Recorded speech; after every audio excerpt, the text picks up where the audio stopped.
Are you an adventurer looking to take your hunt to the next level? Then you're in the right place. Welcome to East Meets West Hunt with your host, Beau Martonik.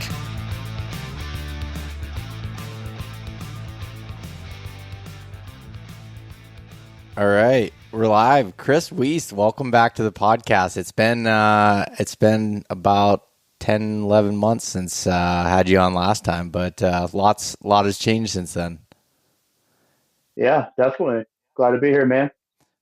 Yeah, well, no, I shouldn't say a lot has changed. I mean, it's the same thing, but I just mean there's been even though it doesn't seem like that amount of time, there's been a lot of work being put in the tree and being able to do that. And at the time we're recording this, we're kind of in the heat of the rut, and Chris had just killed a buck here yesterday. Yesterday it was right on, so it would have been Saturday, November 4th.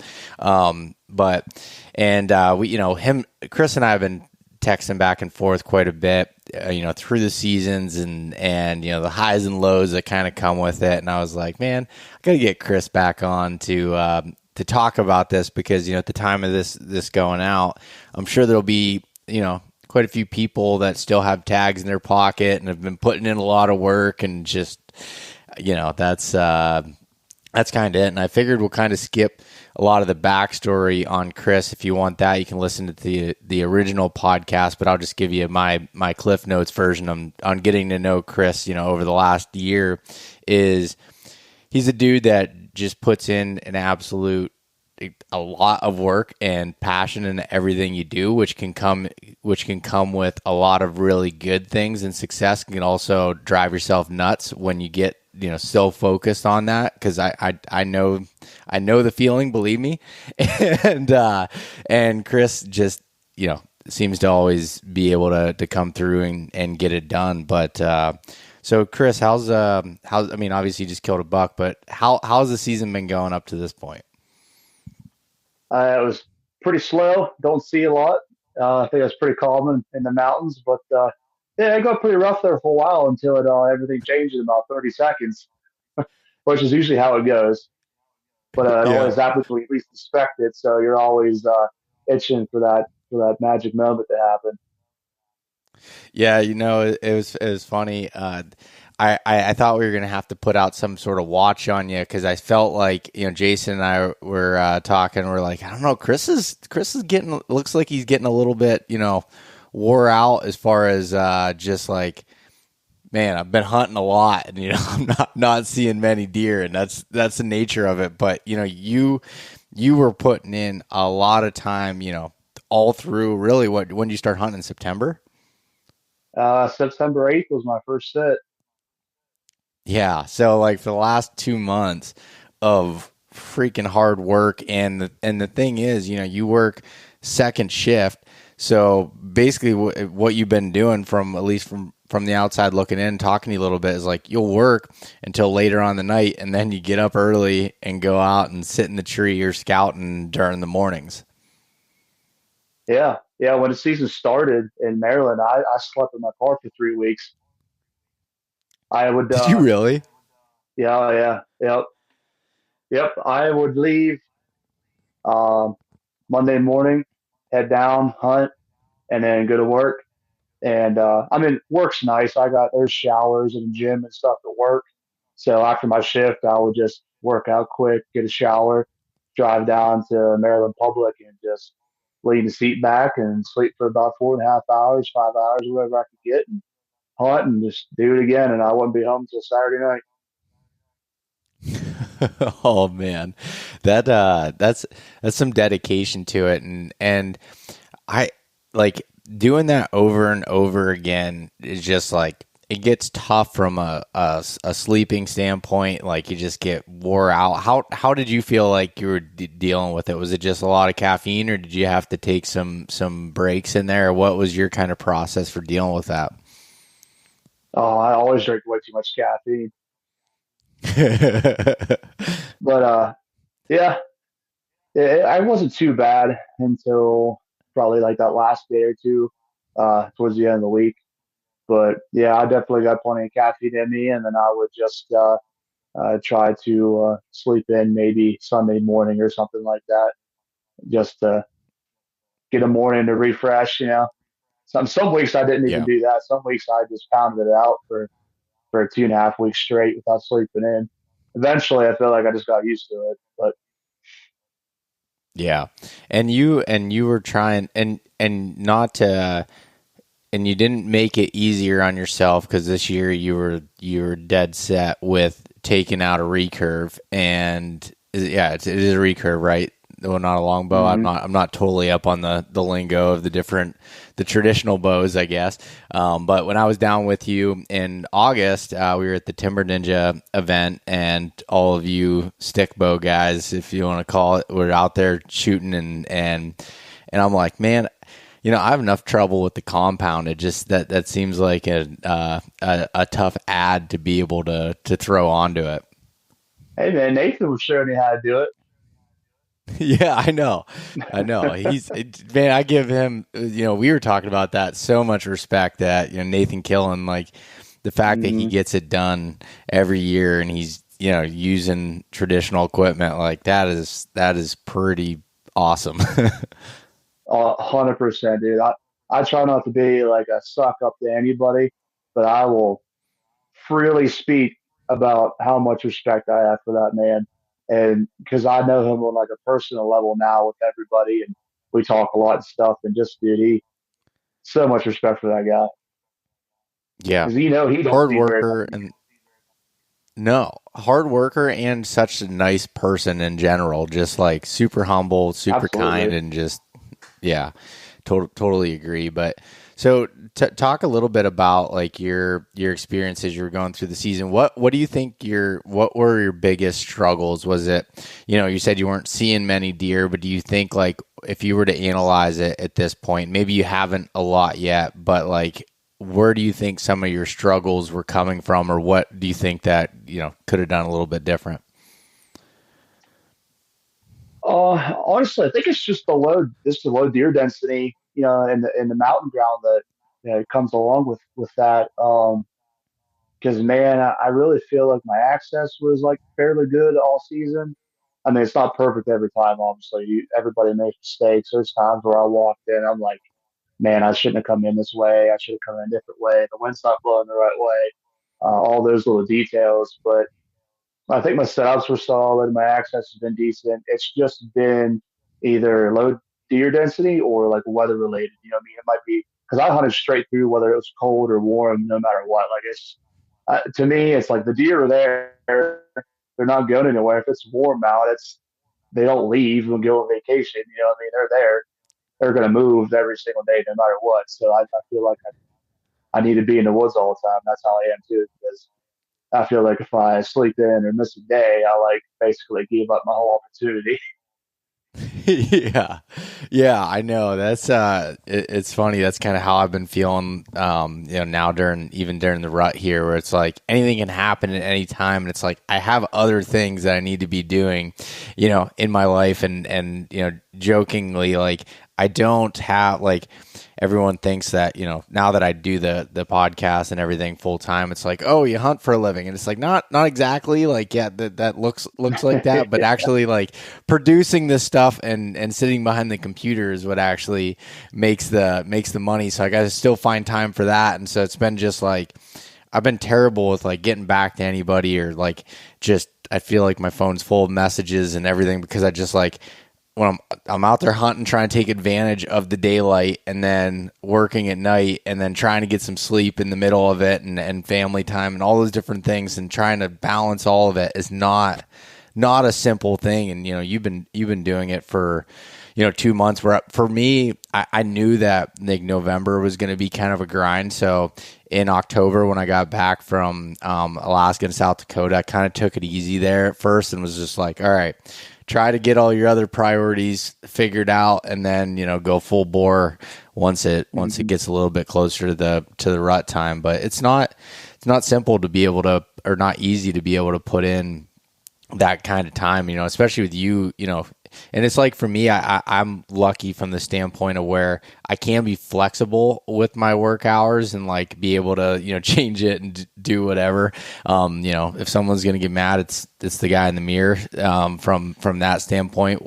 not necessarily having a boss, but for you've been having to go in like most people from a certain time till a certain time and then get out. And I mean, that's what I, did for years until last year, but it's that can wear on you, and it can start to wear on you, even mentally, and especially hunting the places like you do and like I do, and a lot of the listeners, big woods and mountains and whatever. Like, it's low deer density is hard, and it starts to wear on your mind. Like, no matter how much, I don't care how good you think you are, you can wear. I mean, it's going to humble you no matter what. Like, it's not simple. It's not easy to be able to get on deer in these places. And it really does take time. Now, everyone can get, quote unquote lucky, early to be able to have that happen. But a lot of times, for me at least, most seasons are an absolute grind.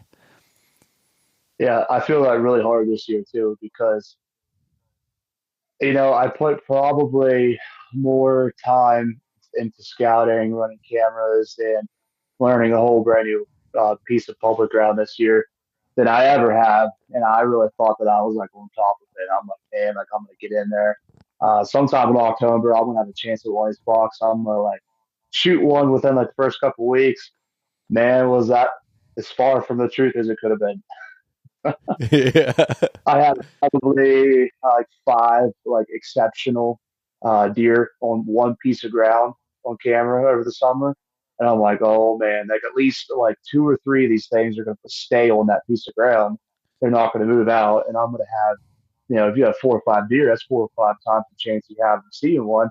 Only one big one stayed, and all the other ones moved out, and it just. I was chasing that deer's tail. I mean, since September running cameras. Um, that's not the deer that I shot, but there's a big one in there I was after. I had that thing on 9 different trail cameras over a mile stretch, just making a giant oval shape. But he had no pattern to like what he was doing. There's like no rhyme or reason. I just, especially now, man, like November, he's going to be checking doe groups all over that piece. I'm not that Dude. upset that I shot a different deer. Yeah, no, yeah, I can understand that, because I'm kind of in the same boat where there's one deer that I'm like really focused on. Now, I'll shoot other deer like you did, but like I always try to like focus on one deer, and then if another one I want to shoot comes by, then I'll shoot them, and I'm perfectly happy with that. But it just like gives me focus when I have, one that I'm trying to figure out, or, get, it just gives me like kind of a purpose to what I'm doing. And it, here recently, this past week, so this first week of end of October, first week in November, or even in the last week in October there, I've had the best year that I've had in a long time, as far as action, as far as sightings, as far as all that stuff. Yeah, I've never drawn my bow back yet, but all that to be said, it's just like trying to get eyes on, that single deer, which I did on Halloween, but it's so hard. And now we're getting into November. Now there's a good chance that he's going to be on his feet, moving around a little bit more, but where, it's like towards the end of October, I felt like I was, like this close, where, he was showing up on camera about within an hour of daylight. He did come in daylight a couple of times after when I pulled the card, and I just like, I'd get in there, and I think he came out one night like around October 23rd, right at dark, and I ended up sitting in the tree for an hour and a half after dark, because I knew I could hear him working the scrape. I don't know if it was him. It could have been a spike for all I know, but I'm going to say it was him. And, like working the scrape.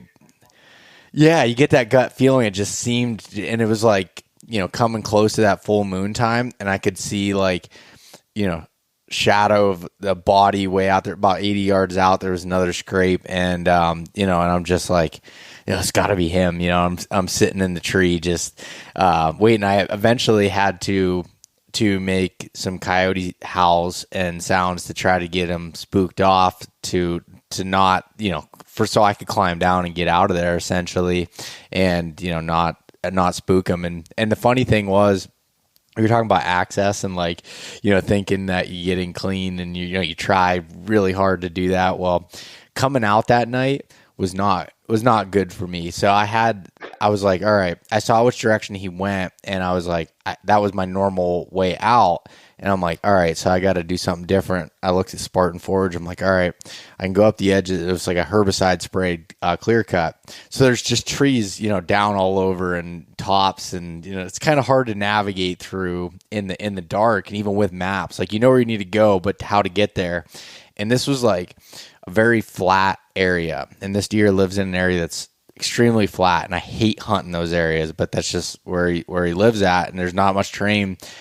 I can get turned around pretty quick in those types of areas when everything looks the same and it's all this sprayed, cuts. Well, apparently I took the wrong logging road and then ended up in like this beach brush, just like thick, nasty hole. And I got spun around and was just like, I remember like I looked at my map and I'm like, I just went right into where I think he was betting at. And I'm like, you gotta be kidding me. I'm, so mad at myself. And my cousin Mason had texted me at the time and said something about, he had watched my recent video. He's like, oh, I really liked that video, the quest for the 3-year quest or whatever. And I was like, well, I'm on a quest right now trying to find my truck.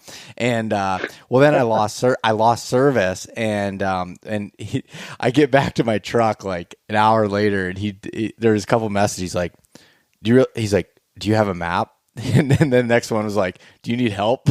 Because I was, he thought I was lost at that point. I'm like, no, I was just screwing everything up, walking through the area that I shouldn't have been. And that's just like, those types of things happen. I was with Johnny today, and he was talking about like feeling like he was close on a couple of deer, but then like he'd be noisy or something would happen. He's like, then I lost all my confidence. I was hanging my set and I banged something together or did whatever. And he's just like, dang it. It's just, that's kind of the nature of it. Oh, dude, you're not wrong. All that stuff happens to everybody though. Like yesterday morning walking in, dead silent, 35 degrees and crisp. And it just sounded like a freight train walking through the woods. And when it's like that, I know that there's absolutely nothing that I can do about it. And I don't try to run, but I try to get to where I'm going. That way it's just done and over with. Yeah. Yeah. I mean, there's nothing you can do. Especially It doesn't matter how fast or how slow you walk in 4 inches of crunchy leaves. There's no being quiet. Yeah. Yeah. And especially on like a frosty morning like that, it makes it even, Yep. 10 times worse when you're going through. It's like, all right, you might as well do it. And I don't know if you've climbed many cherry trees, but like their bark is just like, is the loudest tree out there. And sometimes that's the only tree I can get in. And I hate it because it's just like, you're going up. It's like, no matter your pants brush against it, your sticks, everything. That's just like, no matter what, you could touch it with your fingernail, and it seems like it makes a noise so loud that just spooks everything off. And I'm just like, all right, at this point, just get in, get set, and then let it die down. Just be quiet, be still. Sometimes that's all you can do. Yeah. No, it's funny though, because like, I mean, I know even myself, it helps, talking to people like you and talking to people like Johnny and my dad and all these people that, I think are really good hunters. And then like hearing that everyone goes through it. Cause like, even, when you're in your own little bubble and you're trying and you're working so hard, you've done all this scouting, you're doing all this stuff, and you have X amount of time to go in there and you screw things up. You just feel like the biggest idiot in the world. Like, it's just like, what am I doing? Like, I'm just messing this up. And it's just, and it's a mind, it messes with your mind pretty good. Oh, 100%. Yeah. I think everybody deals with that stuff, dude, but you're looking at the guy that gets the most frustrated. Like, all that stuff happened, dude. I always tell like my friends and stuff, like I'm that guy that you could probably like smack in the face, and I'll probably like look at you and just laugh at you. But if the most minute thing goes wrong, that's an inconvenience to me that I'm trying to do something important. it just fires me up like right now. So all that little stuff, like I'm trying to hang a stand and I like ting something and it like makes a loud noise or something. I drop something, dude. I'm fired up. I just love everything to like go according to plan. Yeah. No, I hear you there, man. And it's just like this whole it feels like no matter what, every season you go through these things and these things happen or just whatever. Or like the wind shifting is like that's something that seems to happen every time I'm in the tree where it's just like, what do you mean? Like this, I thought I had this calculated perfect. I thought the thermals were going to do this. I thought the wind was going to do that. And it's just like, nope, we're going to do the complete opposite. And we're going to have a gust that goes right in where you think that these deer are bedded at and I've kind of come to the, like, for me, when I'm sitting in a tree, it's just like, I understand there's going to be some shifts that happen. And especially during the rut, I don't worry about it as much. It's like deer can come from absolute anywhere. And like I saw 12 bucks this last week, which is, like I said, I think we were talking about it beforehand, was incredible. Like I hadn't seen that many deer in a week and I can't tell you how long, but really only one of them came from the direct, like the way I thought they were going to. My camera was sitting there. I had a camera on a scrape and one day I saw 6 bucks and not one of them went in front of that camera and hit that scrape. One was downwind of it a little bit. Other ones were just, once a hot doe went running out through there, then it was all on. There was a couple bucks that were looked like they were shed hunting. They were just grid searching back and forth, trying to catch her scent, just running back and forth, grunting, doing that stuff. And it's just like, this time of year, it's really up in the air what's going to happen. And so at that point, I don't worry about it as much. Yeah, I have definitely been playing with the wind a lot this year, especially in a new area like that, and figuring out how the air currents actually work once you're in the tree for, especially at an extended period of time, how your thermals change and like that. That I feel like unless it's going to be gusty from like daylight till dark, when your thermals are pulling in the morning when it's calm, it's really repeatable about 9:30. Between 9:15 and 9:30 is when the day winds pick up here or in that spot. So it's even like those little things to take notes on. You know what I mean? Because Yeah. actually, the spot where I killed my buck, it was a west-facing slope with laurel on it, doe bedding on the top. It was a little bit thicker on the lower side of the hill, but there was a trail coming out the side that the does were using too. And there's a nice pinch there. There's a blow down on the low side and a rock pile on the upper side, a fresh rub in the middle.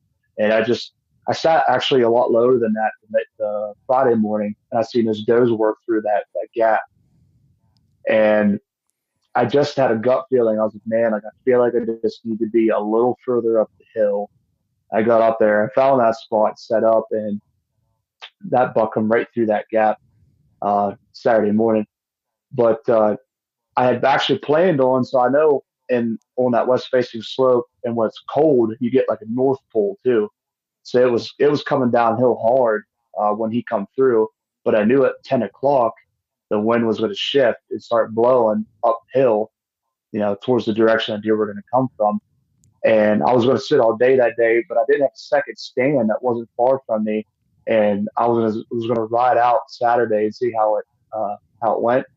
But I actually had an idea. I thought I was going to actually hang a set above the trail too, and then sit in the stand until about 10. And as soon as the wind shifts, I was going to run down the tree and run across the trail in like one specific spot and get up the tree on the other side. So my wind was still good. And then you just have to shoot either side of the tree before the deer hits your boot tracks. Yeah. No, that makes sense. And I was on I think it was Thursday or Friday morning. I sat in a spot I hadn't sat in before, and I honestly didn't.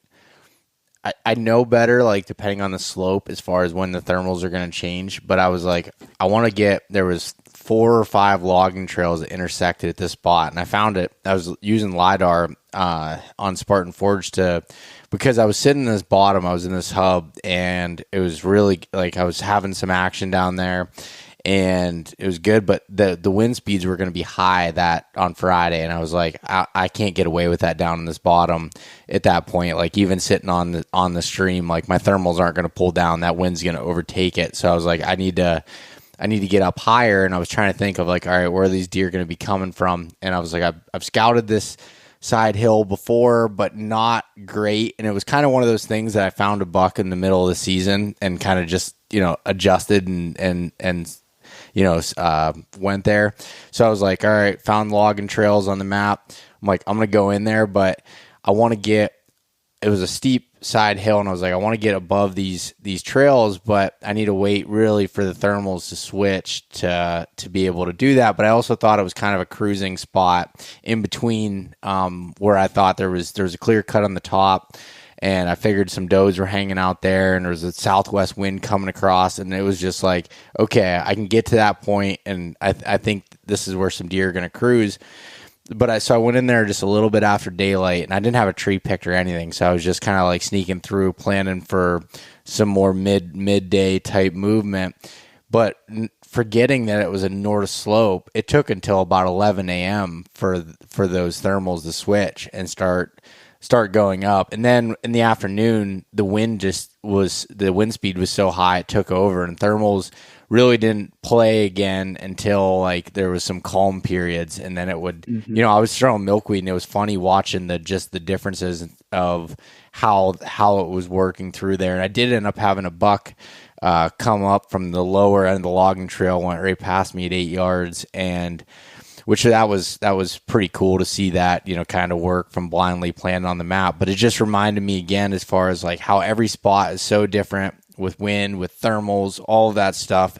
And a lot of it you kind of do have to figure out in the fly. Like I try to plan, especially when I find good spots, I try to like look at that stuff and be like, all right, I'll put it in the notes when I mark the pin, like, I think the thermals are going to switch around this time, whatever. But, you'll get these, like this past week, we had, at least where I was at, had a lot of southwest winds. And then, some days were higher wind speeds than others. And you just kind of got to look at the conditions, even the night before, because they're always changing, and then make a decision based off of that. And if you're in a new spot, you're going to mess up. And that's the nature of it. But you take those notes down and remember it for next time. Hopefully that it's, something that's repeatable. Yeah, definitely. Have you ever taken note of at what wind speed that the thermals stop? So this is also something I feel like depends on, I think the vegetation depends on this a little bit too, whether it's thicker vegetation that kind of blocks the wind a little bit, like hemlock stuff doesn't seem to be, you can have higher wind speeds and it still work with the thermal stuff. But normally it seems like over 7 or 8 miles an hour, you start getting some mixture and some swirling, because when some of those gusts come through that are over 10 miles an hour, it seems like that overpowers the thermals. Depending on the other thing is depending on the size of the hill. If you get some like really big mountains, I feel like you can get even higher wind speeds depending on where you're at in the hill, and you'll still have a thermal pull. Whereas if you get something that's like 300-400 foot of elevation gain, that's in between not a whole lot, that seems to, lower wind speeds can impact that. Have you looked at that at all?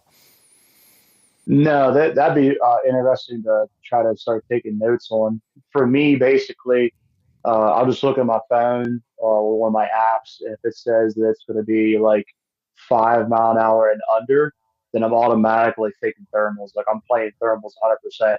And then if it's like 7 mile an hour plus, then I'm probably going to set up for when that wind picks up. Yep. No, that's exactly right. And like because you can't, especially if you're trying to sit all day, or like with you work and you're basically trying to hunt till what time are you able to hunt till? Usually about 10:30, 11 o'clock, something like that.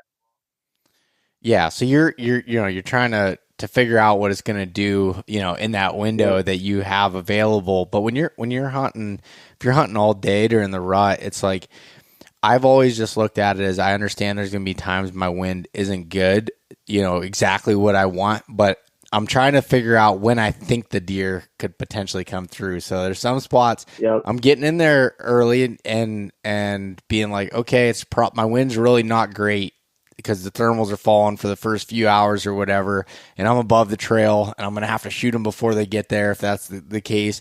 But I know, when they may be cruising from different doe bedding area to doe bedding area, that in the middle of the day that my wind should be pretty good. So like I try to look at that when I'm planning out my sits and to be able to do it. And I felt like this past week has been pretty good. Like I said, there was still a lot of swirling that was going on at times, but it wasn't for the most part, it was pretty predictable. And I even sometimes I play with things of like, I know it's going to be risky, but I kind of want to just see if I can get away with it and do it. And this, and that's how you learn.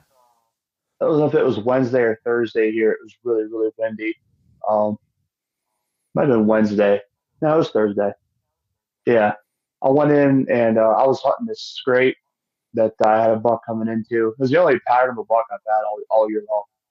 He had a pattern where every time that we had a cold snap, he showed up in daylight. And this was the third cold snap that we were going to get was this past week here. And I set up on it days before that just to make sure. I sat on the scrape for 5 days. And I knew he was going to show up eventually. Well, we had that one gusty wind day, and I'm like, well, if I don't go sit there, he's going to show up. So I'm going to like F it a little bit and just see what happens. And I never seen the deer. Well, Thursday, when I left that spot to go set up on the west facing slope, I had a camera on the edge of a bluff that I had to cross. And it was like 100 yards off to the side of this scrape. And what you know it, I know exactly what happened. That sucker caught my wind, and he skirted me and still went to where he wanted to go. Instead of coming in the scrape, I caught him on camera skirting me. Yeah. Oh my. Yeah, again, now something that makes you overthink it and just like go through that. How many times do you think that actually happens though? And people don't know it. And I just happen to catch that deer on camera doing it. Oh, I'm sure it happens. Yeah. I'm sure it happens quite a few times. And that's just, it's like I always laugh at like, when guys are like, they feel like they have a buck that's patternable. I don't, say farm country or where even in the big woods, if there's something they felt like was on a pattern, it's like every time that I'm not there, the deer shows up. And it's like, well, I would think that, that might be a thought that there's something going on that he knows you're there. He knows you're coming. Yep. He's got your routine. Yeah. And like throughout the season too, Chase, when you're trying to like focus on, one or two bucks, it can be such a mentally draining, thing. So this past week, again, just kind of thinking about that was we spent the first 3 days in one tree. I had, a camera guy with me, Matt, and he came out. We hunted in the same tree for 3 days straight. 1.5 of those days were fire. The rest was completely dead, and ended up moving to a different area, and just completely different area, and went and hunted for about a day and a half. And I was going to go into this spot again, and I was going to go down in that creek bottom when the winds died down that I was telling you about. And there's big hub scrape down there. It's freaking great. And it funnels deer crossing from each valley to valley. And I was up at camp, and I was telling my dad and my uncles and my cousin, and I'm just talking about it. And I'm like, yeah, I think that's where I'm going to go in the morning. They're like, what about that big deer you were hunting? And I'm like, well, he's, and I think it was actually after you and I were talking, and I'm like, you know what, I'm just going to go hunt and like, just like not worry about him for a few days. And they're like, no, you got to go after that deer again. So like, I have this in my head, and I'm like, all right, I'm gonna go, after this big deer again. I go sit there, and this is the bad thing about cell cameras. I had a cell camera at that scrape, and what do you know? A nice 10 point shows up at 1 o'clock in the afternoon, just standing there at 17 yards at the scrape. The Yep. wind was perfect for that spot, and it was low wind speed that day, and I knew my thermals would be dumping right into that water. Like, it would have been perfect, and I'm just like, all right, well, hopefully this is hopefully this is just gonna all work itself out, and there's a reason for chasing after this one deer, but we'll Sounds see. like it's your If there's dad's one, fault there. I just and I wondering did if your text. dad- Listen, I texted all of them in a group message a picture of it, and I said, "This is your fault." I was like, "This is your guys' fault," and their response was, he's not big enough, anyways. Yeah, keep hunting." I was like, "Oh, Your dad but shoots your dad shoots one Boone Crockett, and that's what he has to say. yeah, no." Now he's just talking shit, but yeah.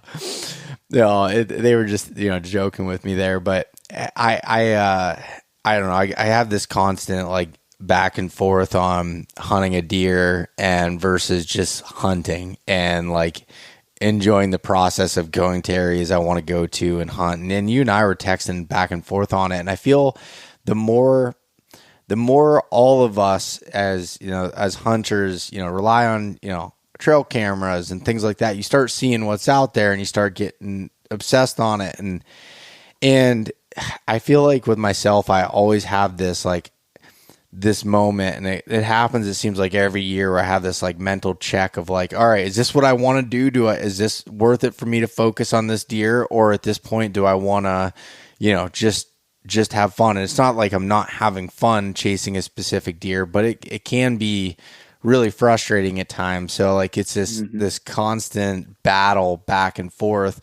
And you and I were texting about that just a couple days really before you ended up shooting a beautiful buck, but it wasn't the one that you were particularly hunting in there. And what are your thoughts after you had shot that deer? Like how do you feel about it? Oh man, there's so many different ways to look at it though, because of how it happened too. I mean, you talked about that. Um, you just want me to lay that out. Yeah, explain it. So the whole traditional thing, dude, I love that, but I love shooting the traditional bow for real. Like we could have not even had this conversation and or nothing, and I just the traditional bow is I love it, everything about it. But I was having some shooting issues um, in the last like couple of weeks, and then I had shot two bucks in Maryland actually, and didn't recover either of those deer. Um, those deer made it because of the hit, but I backstrapped one and I hit one in the shoulder, and that was really frustrating, obviously, because obviously if you had to calm down your hands, there's two dead deer in my eyes because they were so close. Um, and I did shoot a doe here in PA. Made a really good shot on her, so that was cool. Gave me a boost of confidence there.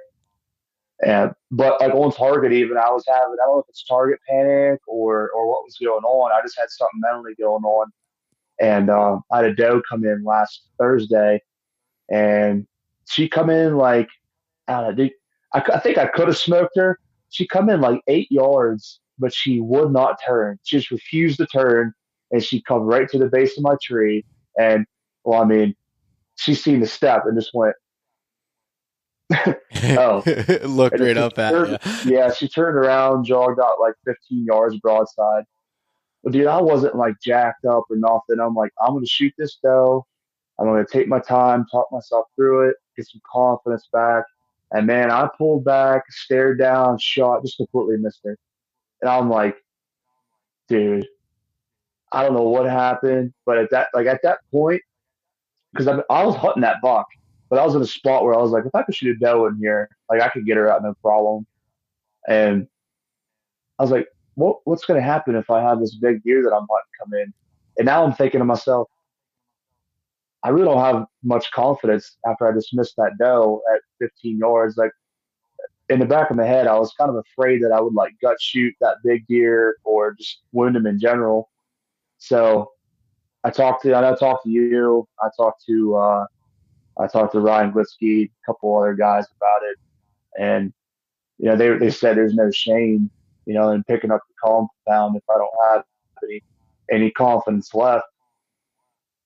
And that's where it comes into where there's like there's two different ways to look at it for me after what happened because I ended up shooting a buck with the compound. I took the compound out for one sit, and like I told you, I was in a tree for 20 minutes, and that deer comes to 10 yards, and I kill him. So, you know, I'm super happy with the deer because for me personally, after the long season I've had, it's an awesome buck.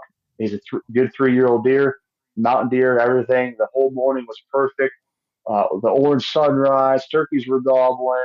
I was chilling in the tree, drinking coffee after the shot. Like it was the perfect morning that you wait for all year long.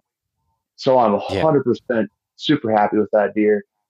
But on the other side, it's like, man, if I would have just stuck it out, that deer come to 10 yards, would have everything been different? And I'm trying not to talk in circles, but me and you had talked about the whole social media thing and how that like steers your season if you get too attached to what other people think. And I'm Yep. like, man, I feel like I'm gonna get so much hate because I just, all summer long, I had done other podcasts and stuff. I'm like, oh, I'm shooting the trad though and everything, which it was. I hunted 66 days in a tree with the recurve. And it wasn't because I felt pressure had to do it. It's because I just love to do it. But then I got so frustrated, I hung it up and took the wheels out and shot one. And I'm like, oh man, now what are people going to think? But honestly, dude, like after the fact, and like we talked and like talked to my dad and stuff, who cares? You know what I mean? Like Yeah. it's not like I'm done with the recurve or nothing. Like I got my confidence up. Like I'm still going to shoot my recurve, and I'm going to kill a big one with the recurve. Like it's going to happen eventually. It's going to happen. But I think like the moral of the story, like you can't care what everybody else thinks of your hunt because if you base your hunt on what everybody else thinks, you're probably not going to have that great of a time because you're constantly going to be worried about everybody else's opinion. And dude, I went in there and I had the like, most perfect morning I could have ever asked for. So I'm super happy with that whole experience, no matter what. Yeah, dude, that's no, and like I told you, and it's easier said than done being on the outside than the person that's, in it. But I didn't look at, because you and outside, taking what other people think out of it. I know how you are and you're driven and like you really wanted to shoot a nice buck with the recurve and like that's what you wanted and that's your personal goals of being able to do it. At the same time, it's like that doesn't mean like I didn't look at that as a failure and you quit. It's just part of the process of like, okay, I actually think I respect you more from the standpoint of being able to be like, you know what, I don't have the confidence in it. I've had a couple of bad shots with it and being able to recognize that and like let your ego aside and be like, I'm going to pick up the compound that I feel confident in shooting right now and do that and just keep working at it. And then I'll be back with the trad bow. And like, and even if you were decided like it wasn't for you, it's like, and I know that's not the case at this point, but you don't know until you try something and you go through it and you do it but like the pressures of like outside things, there's a couple of things like I think overall like social media is a positive thing for me personally. I've met some awesome people on there. I love seeing it and people having success. But when you're starting to have a down season or you're starting to struggle, you're doing anything and you start seeing everybody's successes, obviously you're happy for them. But at the same time, internally you're like, man, I suck. And you start like kind of, or you see like, these giant deer going down. It's like a deer that you would normally be happy with. You start like questioning like, oh, is this what I should be shooting? And it's like, and again, easier said than done, but it's like, who cares? Like, what is, are any of those people going to be at your funeral? And even if they are, like, if they are, I mean, you're dead anyways at that point. Like, everyone's going to die. So why does it matter? Like, do what makes you happy, and be able to feel it. And I'm talking to myself just as much as I'm saying this. And like, I've always tried to, throwing that I have the podcast and all this stuff out the window, like I've always just personally tried to continually like get better at things and, increase it and, shoot bigger bucks and do all that, but there's also the part of me that has learned that this is a lifetime of working towards something. You can't really expect every year to just keep stepping up. Sometimes it's like, okay, you step up, you have a good year and you stay on, and sometimes you drop down a little bit and then you come back up, and it's just like you just can continually working at it, and for me, like that's why I have what I call a variable scale on what I want to shoot, like from a buck size standpoint or maturity or whatever you want to look at. I'm not a person that says that, oh, I'm going to shoot, like if I'm going to shoot it on the first day, I'm going to shoot it on the last day, I'm not going to pass on certain bucks and then shoot them later in the season. That's the complete opposite for me. Like I will pass on bucks earlier in the season and shoot them later because I want to at that standpoint. Like that's just the way for me. And I know I have some really good friends that are the complete opposite, and I respect the way they look at it too. But there was one buck, I think I was telling you, that it was right after I just got done seeing the big one I was hunting. And then this nice buck, mature buck, came out at 33 yards, I believe. And just, I second guessed it for just enough time that I didn't have an opportunity if I wanted to at that point, but I had it for like, a 5 to 7 second window that he was there, bows in hand, and I'm just looking at him and I'm like, I don't know.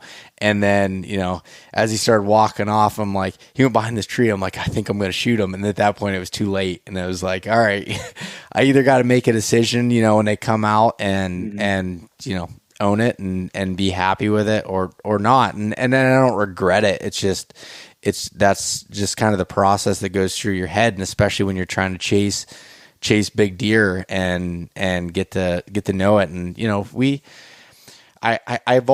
I've always tried to steer away from saying like, oh, everyone always thinks that the place they hunt is the hardest place to hunt. Like you talk to anybody, no matter what state, it's like, oh, if you came where I'm at, it's pretty tough. But I really do think like, hunting some of the big woods and mountains in the Appalachian Mountain region, Pennsylvania, and the other states around here is really difficult. And it's tough to be able to do that, even if you do have a lot of time to be able to spend it doing it, just because, you or I work all season working our butts off to hunt one deer. We're not guaranteed that. Nobody is. Like, and you can do everything right and you're still not guaranteed it. And that's the beauty of hunting, I guess.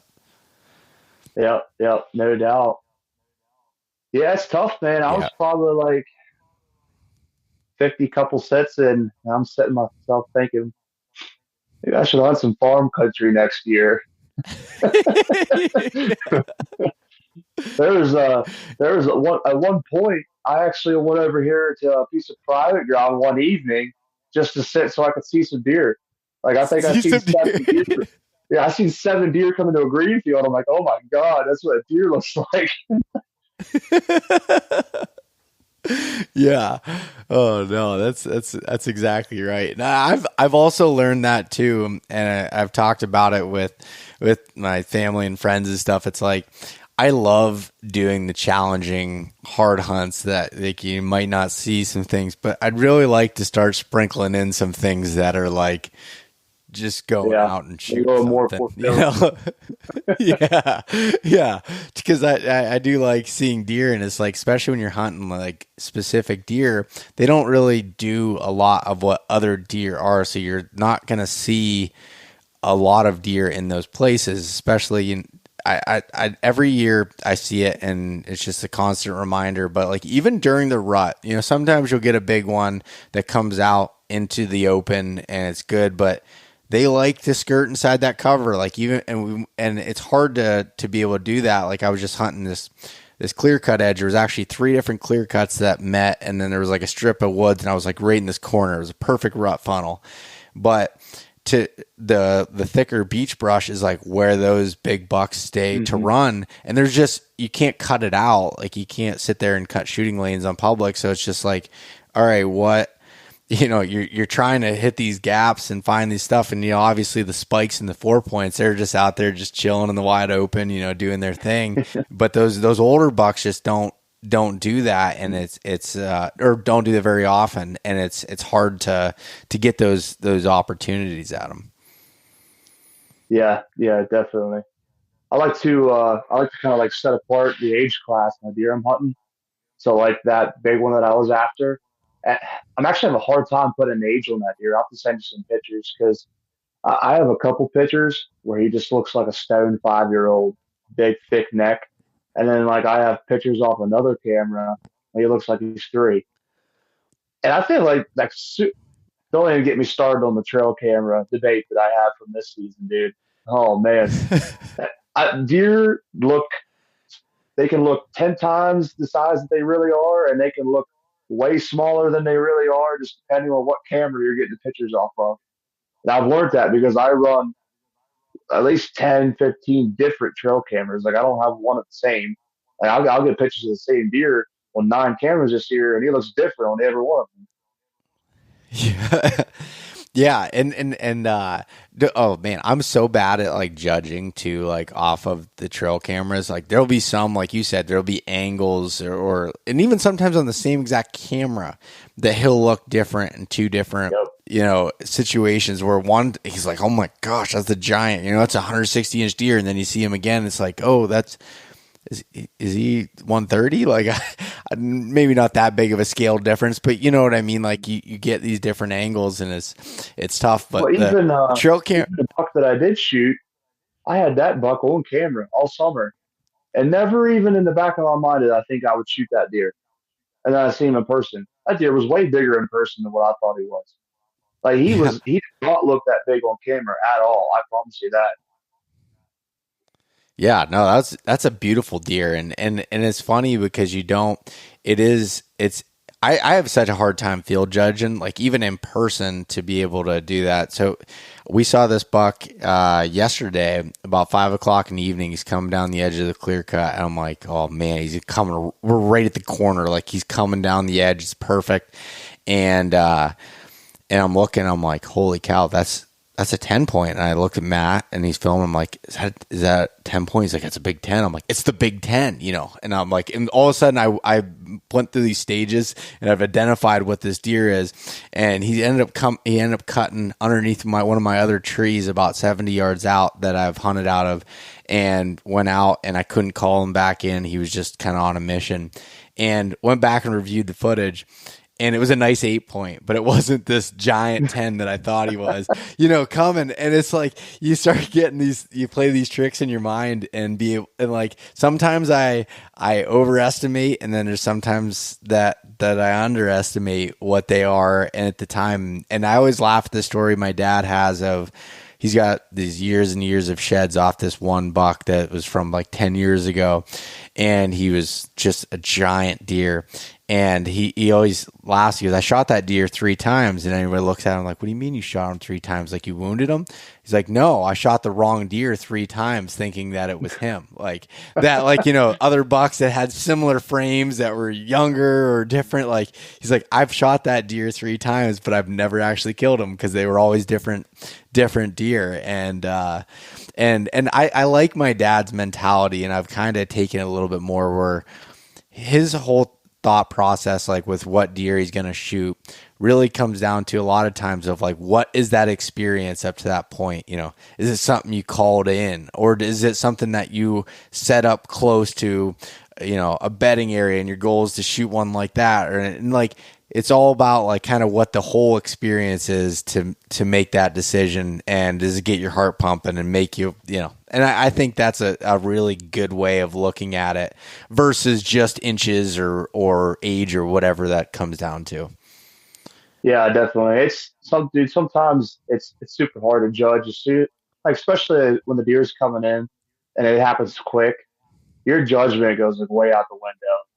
Like you have Yeah. that split second to make up your mind, and it's over. Yeah. Yeah. Because you can't sit there and stare at the antlers.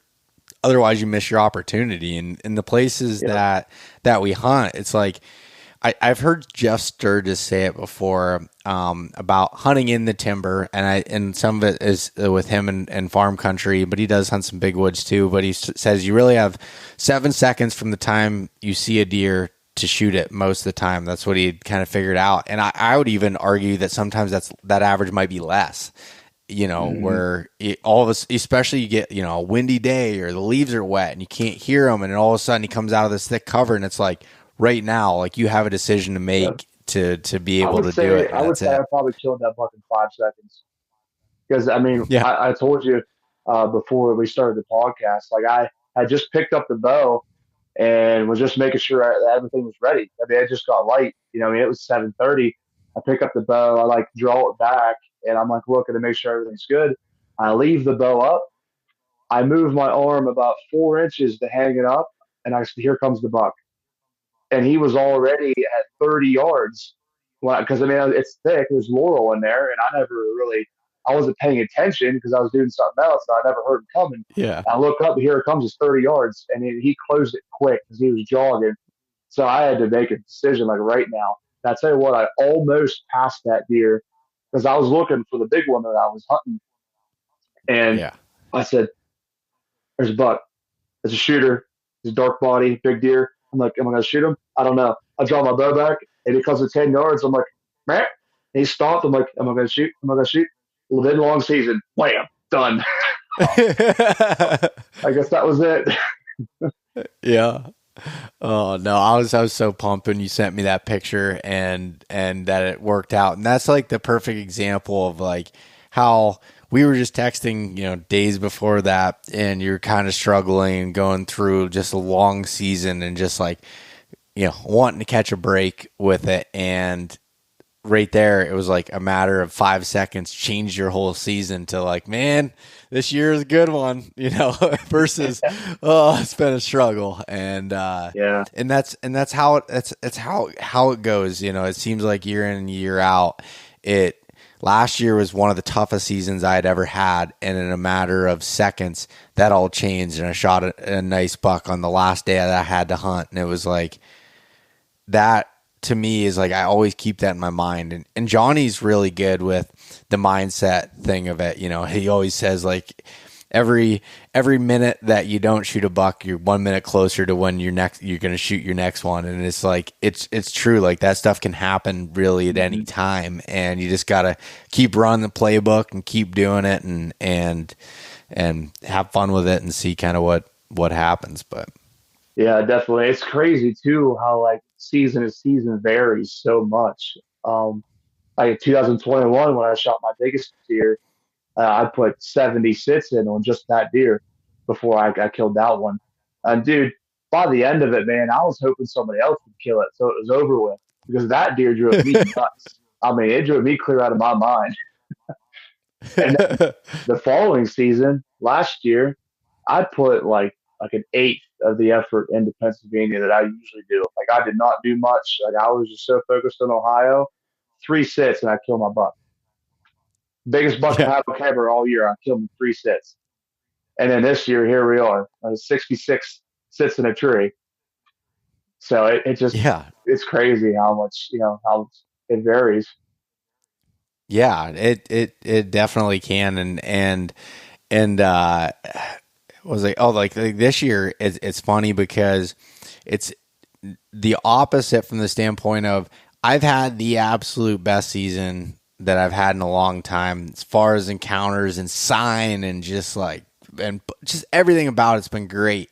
But yet I'm still, like I said, I haven't drawn my bow back yet. Hmm. And so it's like this, and then I start playing these games in my head like, all right, well, is this all going to end and is everything going to dry up and then I'm really going to be struggling, or like, I got to make it happen. And you start playing these things and these things go through your head to be able to it just messes with you. And when you talk to anybody that's like pretty serious about hunting, it seems like all of us go through these different mental standpoints of it. I was talking to Johnny. We were in the woods together today, and we were walking out, and he was just like something about like, man, I felt so good in early October, and I was seeing bucks, and then all of a sudden the entire spot, dried up, and he was like, I'm, going to these other areas and moving. He's like, everything's just changes so fast, and you could be doing really good, and then all of a sudden it's dry, and then it can be good again, and it's just, that's kind of the nature of it. And I think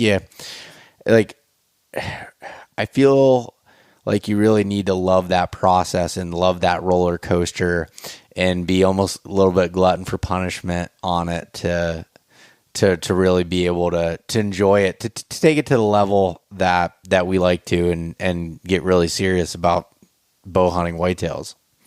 Oh, 100%.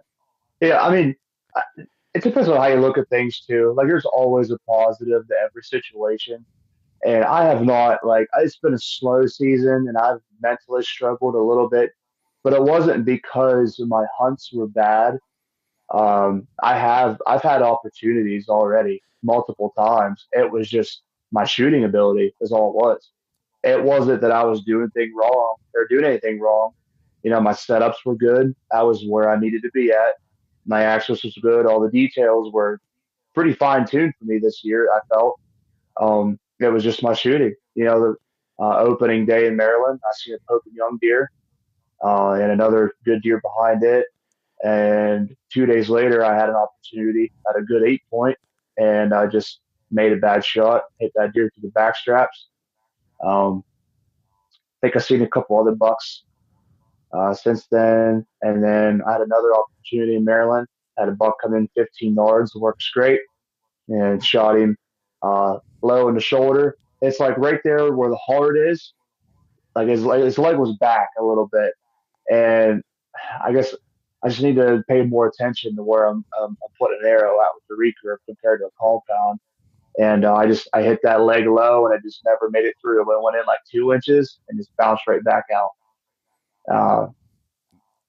And then I took that doe, and then I had an opportunity, another doe, and I haven't seen many bucks in PA, but I mean that just comes along with it. You know how it is. Just the stuff that we hunt. Yeah. I'm not setting up where I'm going to see deer at, but I think the buck I shot was the second shooter I seen in PA this year.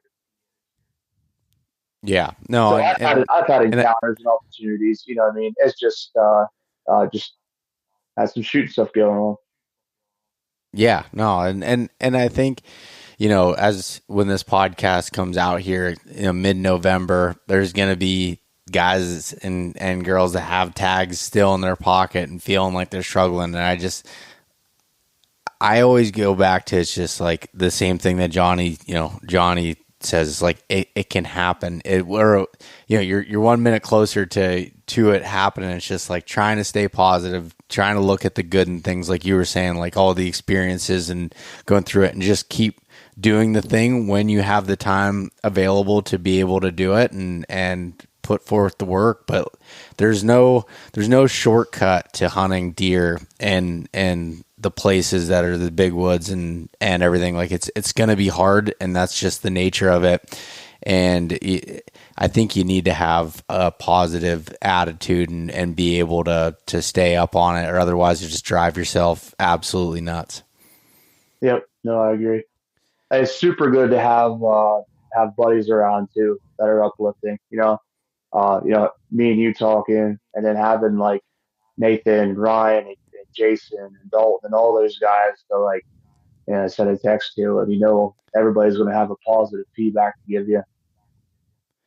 Yeah, no, yeah, surround yourself with good people. That if you have people that are always negative around you and having it's going to bleed into you no matter what. And I'm super thankful that I've got a good circle of people that I can bounce things off of and feel like, they're shooting me straight. They're not, filling my head with BS just to make me feel better. But at the same time, they're able to look at it from not being emotionally attached and be able to give you clear, guidance on it. And like normally when it comes to me is like, if I'm struggling and I call my dad or I call Johnny or I call you or I call somebody, it's like, all right, trust your process, Beau. Like you put in the work, where good spots are. Now go run the playbook and go do it and it'll work out. And if it doesn't, figure out why it didn't and get better next time. And that's the ever,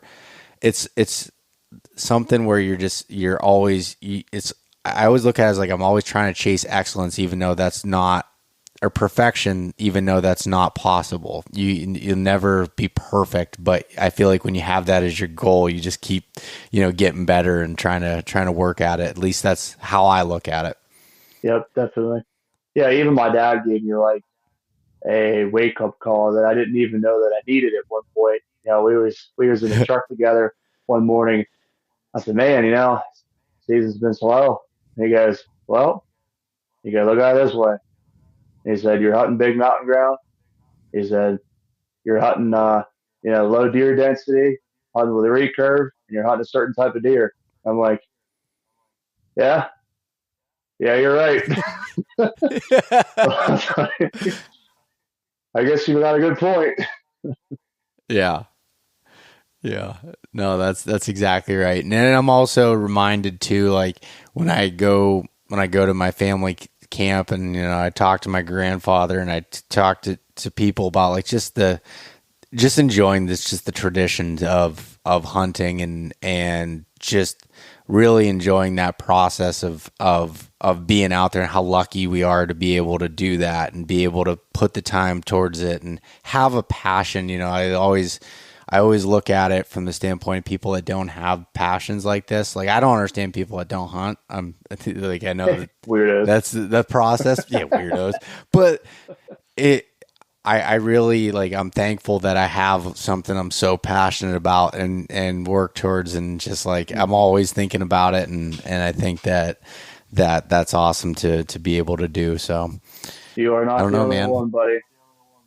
Yeah, no, there's a lot of us out there that are like that, and I'm glad I got to meet a bunch of them through the podcast and everything else, and to be able to meet all those people, and it helps me 100% just be surrounded with those types of people, and I urge anybody to be able to do that, and I think that's one of the reasons why I'm so passionate about the deer camp tradition, because that's where you get a lot of that camaraderie too, of like, if you can get like-minded people, whether it's your family or your friends or anything, to be able to get together and be able to bond with all those people that have that similar mindset. It just makes it so much better. It's like, hunting whitetails in the mountains for the most part is pretty much a solo endeavor, but when you can bring other people into it, not necessarily, doesn't have to be on the hunt itself, but just in the conversations and talking about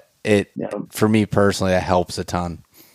Yep. And there's always, like with the tradition, I don't know if you and your dad have like things that you do specifically that makes you, or like reminds you that it's hunting season, or like little things that you always do. So my dad had always told me stories about him and my pap. They would be sitting out watching the field edge and be like drinking coffee and eating the Hershey Kisses and stuff.